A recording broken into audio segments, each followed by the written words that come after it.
الحمد لله رب العالمين الرحمن الرحيم مالك يوم الدين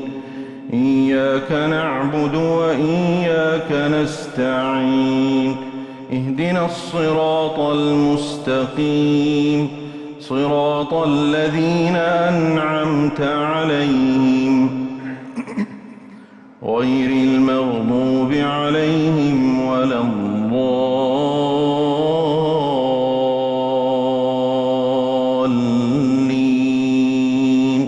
آمين.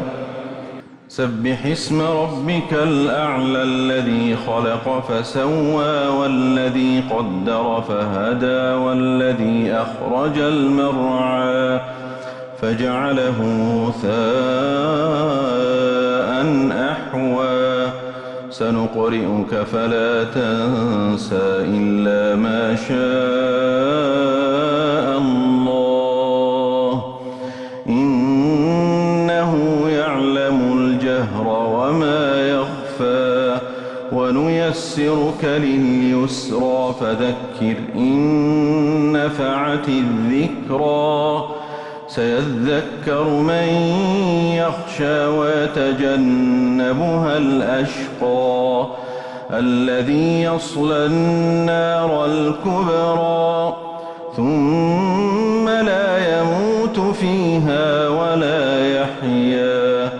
قد أفلح من تزكى وذكر اسم ربه فصلى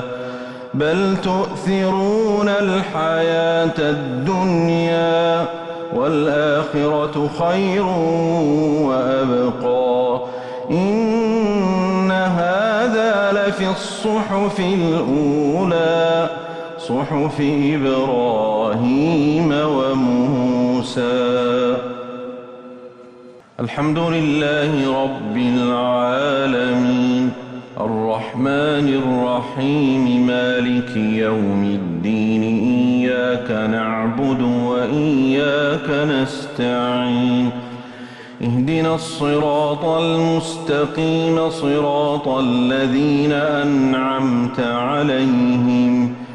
غير المغضوب عليهم ولا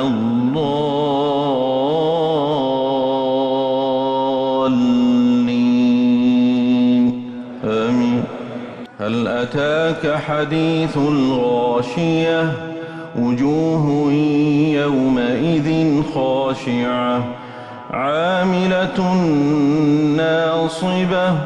تصلى نارا حامية تسقى من عين آنية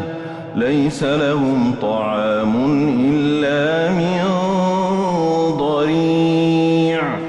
لا يسمن ولا يغني من جوع وجوه يومئذ ناعمة لسعيها راضية في جنة عالية لا تسمع فيها لاغية فيها عين جارية فيها سرر مرفوعة وأكواب موضوعة ونمارق مصفوفة وزرابي مبثوثة أفلا ينظرون إلى الإبل كيف خلقت وإلى السماء كيف رفعت وإلى الجبال كيف نصبت وإلى الأرض كيف سطحت فذكر إنما أنت مذكر لست عليهم بمسيطر إلا من تولى وكفر فيعذبه الله العذاب الأكبر إن